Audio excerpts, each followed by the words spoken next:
You should leave before I change my mind.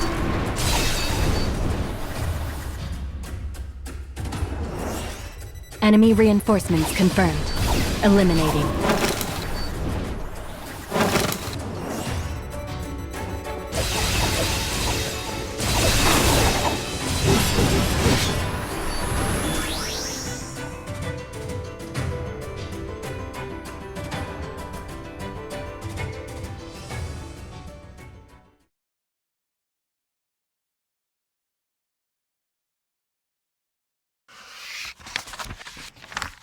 The former prince flees his kingdom, and the clockwork man follows.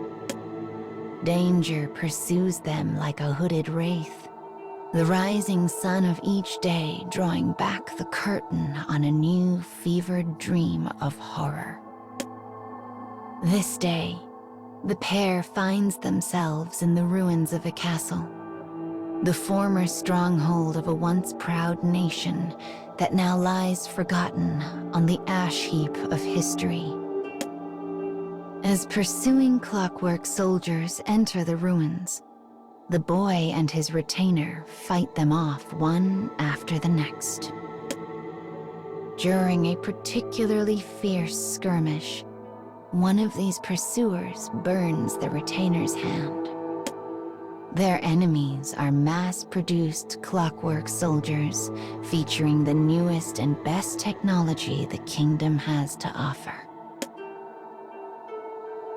The man is an older model, and though he has never once failed to protect the boy, each victory is hard-fought, the margin thin as the edge of a knife. But in addition to being more advanced, their new enemy is equipped with the latest weaponry and shows no sign of relenting.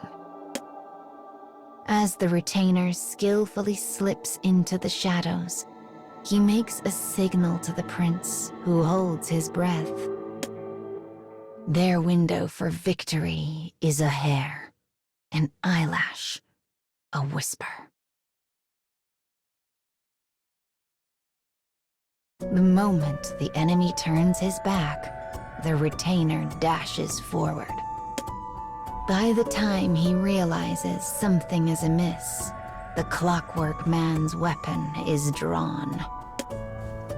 The dry crack of a gunshot echoes around the crumbling walls of the ruins. Another narrow victory is theirs. He turns to the boy and sees relief wash over his young features. But then, he senses something overwhelming approaching from afar. Glancing out a nearby window, he sees a force of clockwork soldiers on the march, their numbers stretching off to the horizon.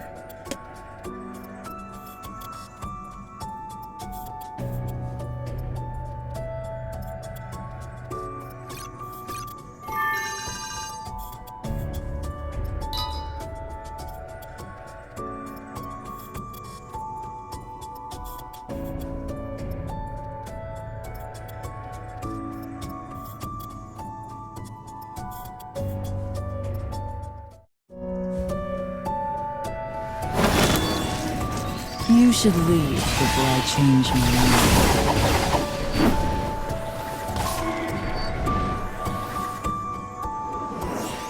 mind. Enemy reinforcements confirmed.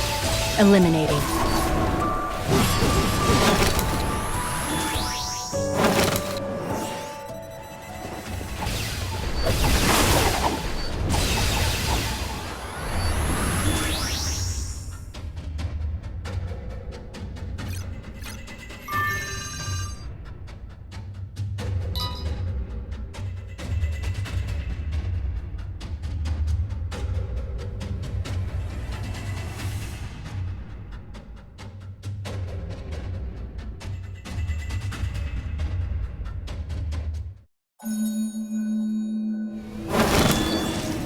Commencing mission.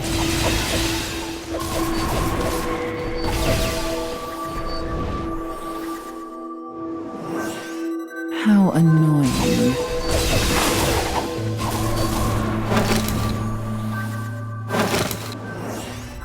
Enemy reinforcements confirmed. Eliminating.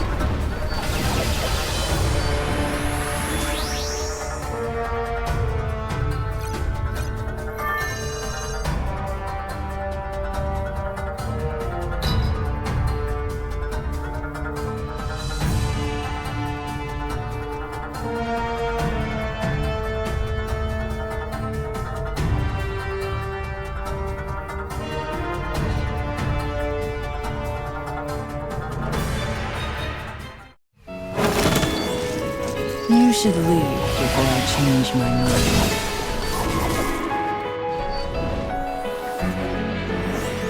Enemy reinforcements confirmed. Eliminating.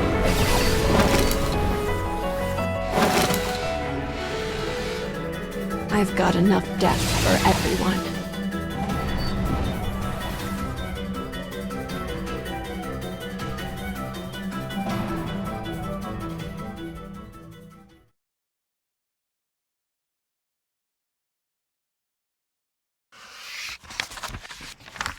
The former prince and the clockwork man hide themselves near the castle rear gate to discuss strategy. The man suggests a ruse wherein he draws the enemy's attention so the boy might escape. But the prince will not hear of it. No, I won't leave you to die. We fight together. The boy puts all of his strength into this statement, hoping to overwhelm his companion into acquiescence. But the man simply shakes his head. This enemy is beyond any we have yet faced. I cannot protect you and hope to defeat them at the same time. It is a cold and bitter analysis. After a moment, the boy reluctantly accepts the truth of it. He hefts a bag filled with his few meager possessions over his shoulder and slips through the back gate. I'll meet you in the next town, he says. We'll go on from there. A slight smile washes over his face before he slips off into the dark. I must survive, thinks the man. He makes his way forward with sure and powerful steps. He is ready to lay all on the line so the boy's great cause might yet become reality. I must protect him. I must ensure he lives. And with these thoughts echoing through his mind, the man sets off for war.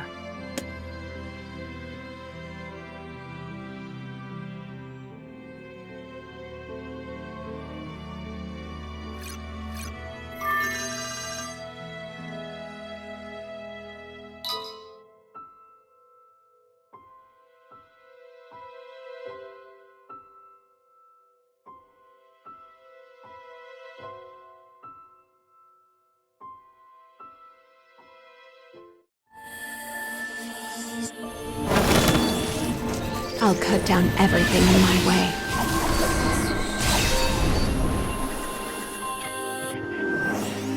How annoying.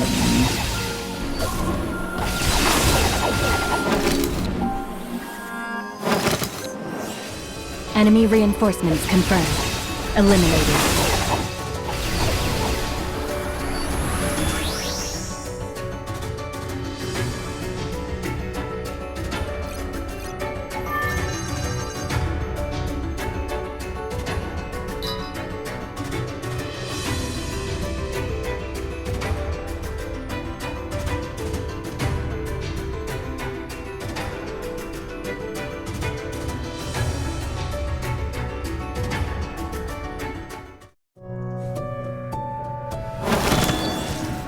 You should leave before I change my mind. I'll cut you down.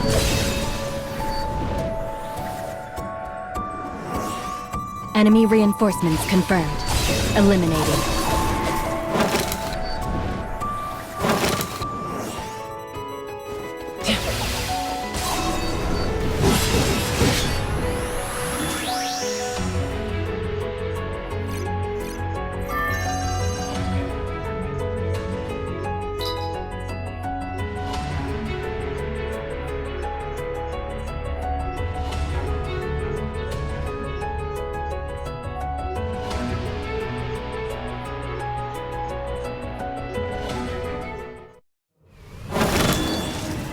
I'll cut down everything in my way.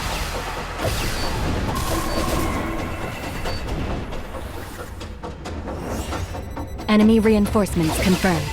Eliminated.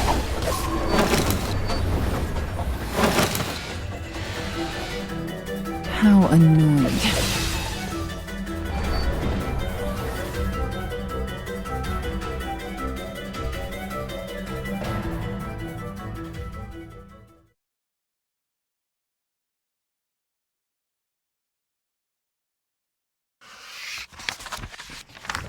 The castle ruins are a fog of gunpowder haze and flying. The enemy's plan is clear. Strike fast and hard. Their numbers are staggering. Their power unimaginable. They move as one, an unstoppable wave that seeks only to destroy. Bullets enough to blot out the sun fly over the man's position without pause. He is badly injured and bleeding from countless wounds. But he has learned many things on his travels and possesses knowledge his enemies do not. He knows things, ways to escape situations that would prove fatal for any other. So as the bullets rage, a desperate flame sparks to life in the deepest part of his soul, and he redoubles his efforts. Finally, silence descends over the ruins, leaving only the hollow click of his own gun as it cycles one final time through a now empty chamber. Before him lies a mountain of motionless clockwork soldiers. He is near the edge of exhaustion, the edge of death, and yet, somehow, he has won. A beat. He is a moment too slow. One clockwork soldier, one survivor, leaps out from behind a wall in ambush. The enemy aims his weapon at the small spot between the man's eyes. And though he understands what is happening, he cannot move. The damage is too much, he thinks calmly. The neural connection to my motor functions has been severed. Farewell, my prince. With that, the man surrenders his future. A single gunshot rings out, scattering any possible resignation to the winds.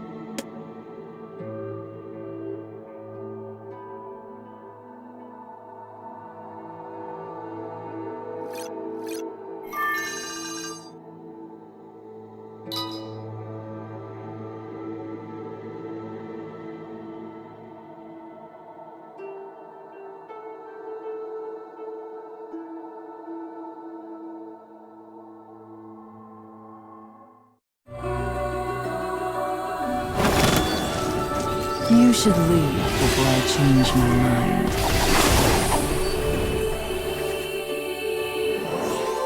Enemy reinforcements confirmed. Eliminated.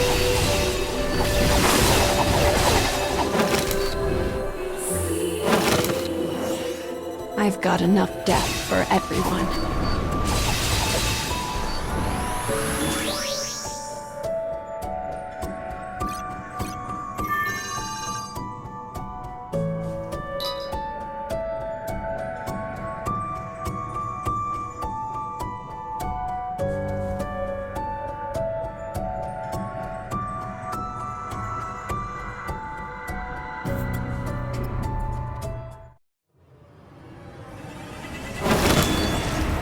I'll cut down everything in my way.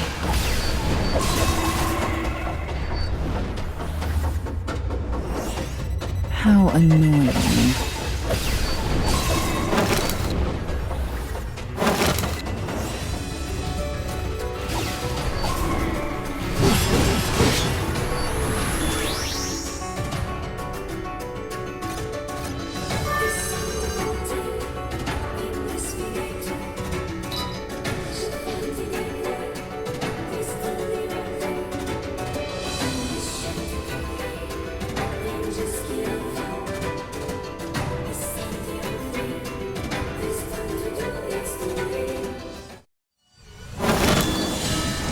You should leave.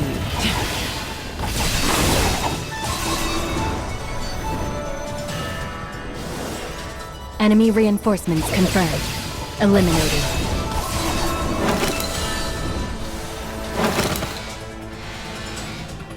I've got enough death for everyone.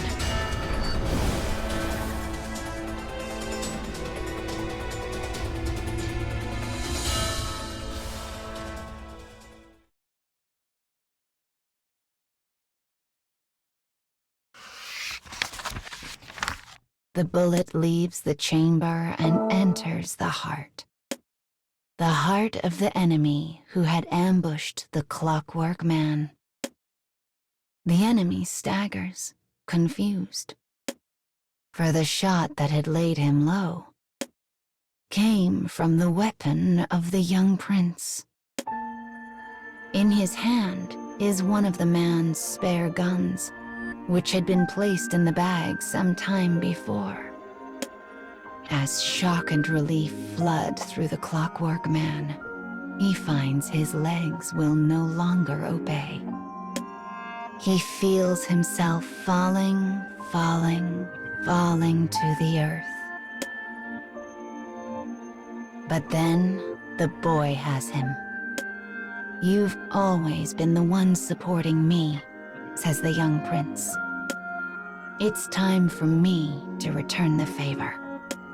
His voice is a transient whisper. The man attempts to speak, but the words refuse to make the journey from mind to mouth. Why, he thinks. Why did you come back? In all of the man's planning, he never once considered that his young charge might return. But when he heard that single shot ring out, he knew instantly in his heart what had transpired. As he holds on to consciousness, the man realizes something. Though he had chosen to protect the boy, he still subconsciously trusted and relied on the prince's strength and judgment. He turns this thought over and over in his mind. How had he been able to defeat such an overwhelming enemy? How did he possibly emerge victorious over the newest models of soldiers? But no matter how hard he thinks, the answers elude him. The bond between him and the boy is a thing beyond battlefield calculation. And perhaps that is precisely what he must protect. The precious bond that exists in the gossamer moment between past and future. "Come on," says the boy. "Time to rest."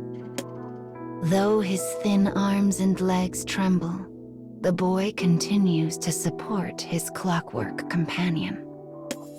And as the man leans into his shoulder, he sees the boy's smile return, one that seems likely to echo on into infinity.